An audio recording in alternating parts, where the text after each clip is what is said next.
ماشاء اللہ لا حول ولا قوة الا باللہ العلی العظیم۔ الحمد للہ الذی جعلنا من المتمسکین بولایت علی ابن ابی طالب والائمۃ علیہم السلام۔ الحمد للہ رب العالمین، الصلاۃ والسلام علی اشرف الانبیاء والمرسلین وعلی اہل بیتہ الطیبین الطاہرین المعصومین، ولعنۃ اللہ علی اعدائہم اجمعین من الآن الی قیام یوم الدین وبعد یوم الدین، اما بعد، فقد قال رسول اللہ صلی اللہ علیہ وآلہ وسلم: یا علی حبک ایمان وبغضک کفر ونفاق۔ السلام علی الحسین وعلی علی ابن الحسین وعلی اولاد الحسین وعلی اصحاب الحسین۔ دعا ہے خداوند متعال ہمارا اس مقدس مقام پر چل کے آنا اپنی بارگاہ میں قبول فرمائے۔ خداوند متعال کا بانیان کا صف ماتم بچھانا اپنی بارگاہ میں قبول فرمائے۔ وقت کے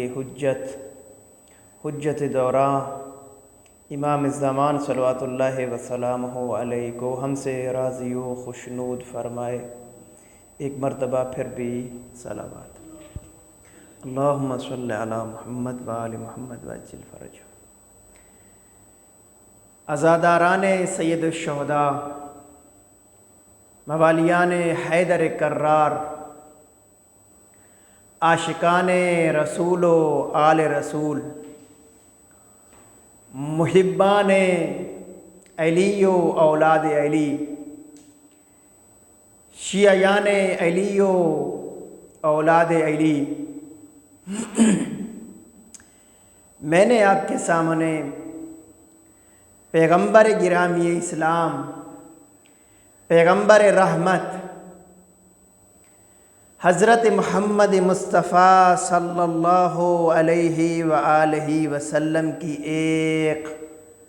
متفق علیہ اور مشہور حدیث تلاوت کرنے کا شرف حاصل کیا ہے، جس میں اللہ کا حبیب، جس میں رحمت دو عالم حضرت محمد مصطفیٰ صلی اللہ علیہ وآلہ وسلم یہ فرما رہے ہیں کہ یا علی، اے علی، آپ سے محبت، آپ سے الفت ایمان کا تقاضا ہے، اور آپ سے بغض، آپ سے دشمنی کفر اور نفاق کا تقاضا ہے۔ معلوم ہوا ایماندار اور کفار، مومن اور کافر، مومن اور منافق کے درمیان جو پیمانہ ہے وہ علی ابن ابی طالب کی ہستی ہے۔ اگر مومن اور منافق کی پہچان ہے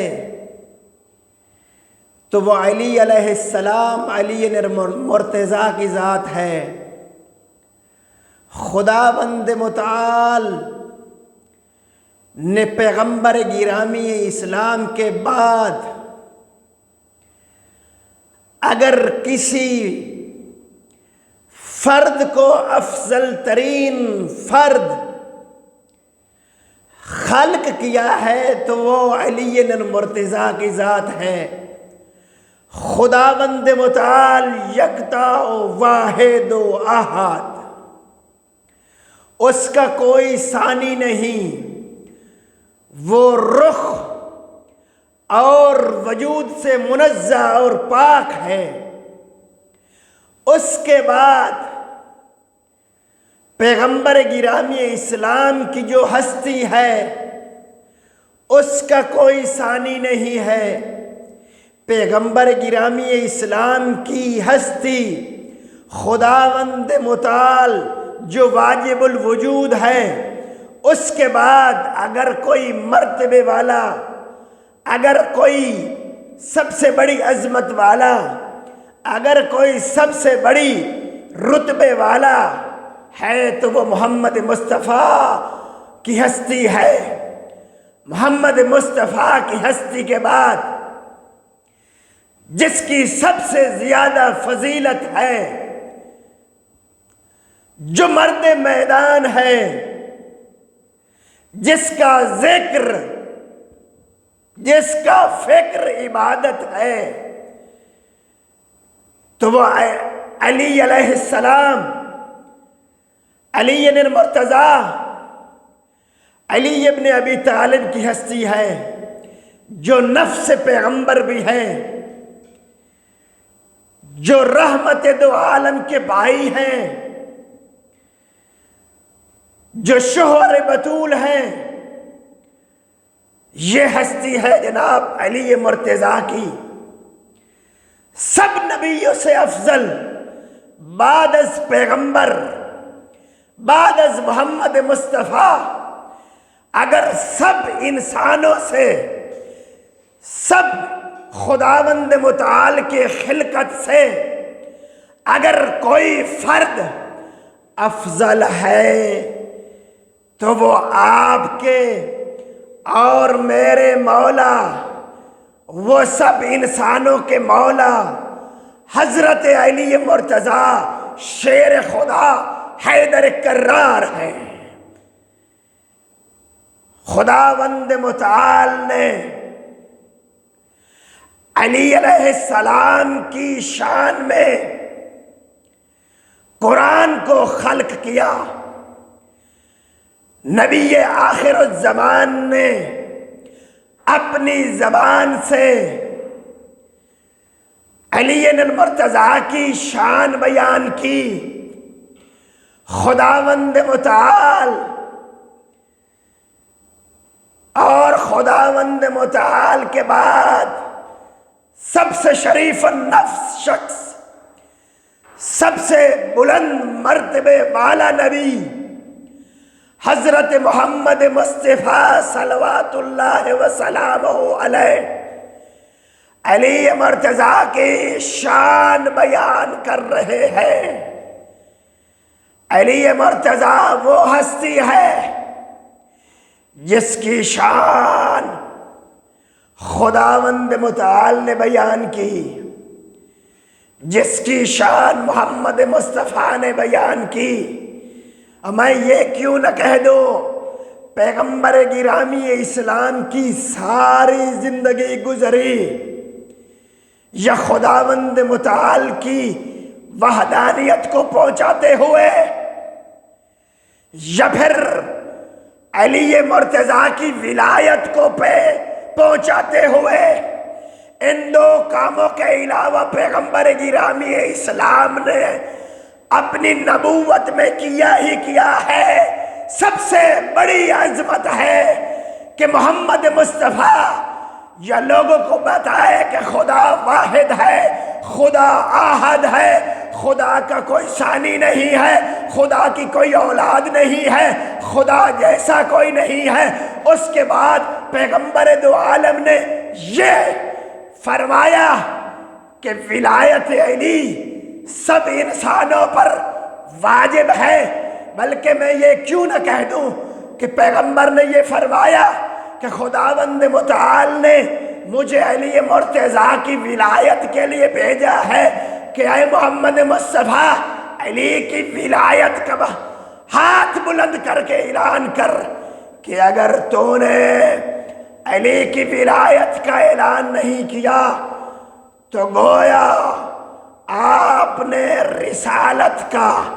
آپ نے اپنی نبوت کا کوئی کام انجام نہیں دیا۔ میں ایک اور فضیلت بیان کر دیتا ہوں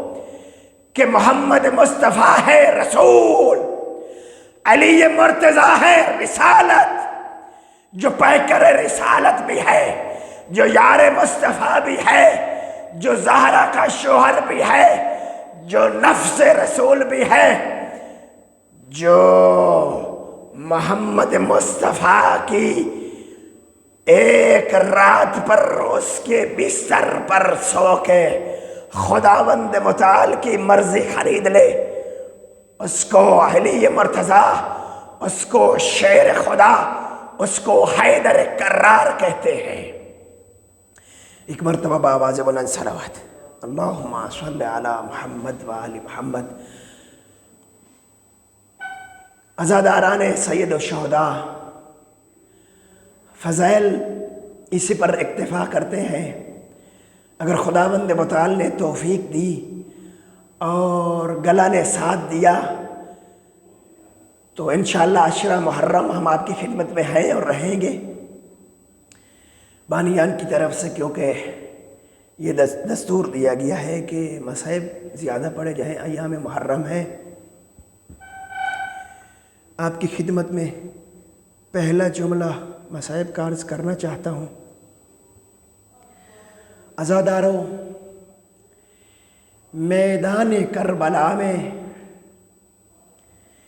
ایک بھوکھا اور پیاسا سارے دن لاشیں اٹھا اٹھا کر تھک گیا حسین، کبھی کسی مظلوم کا لاشا اٹھا کے آ رہا ہے، کبھی کسی مظلوم کا لاشا اٹھا کے آ رہا ہے۔ عزاداروں، شب عاشور تھی، ہر ماں اپنے بیٹے کو تیار کر رہی ہے اور یہ کہہ رہی ہے کہ کل عاشور کا دن ہے، یہ کہہ رہی ہے کہ کل عاشورہ ہے،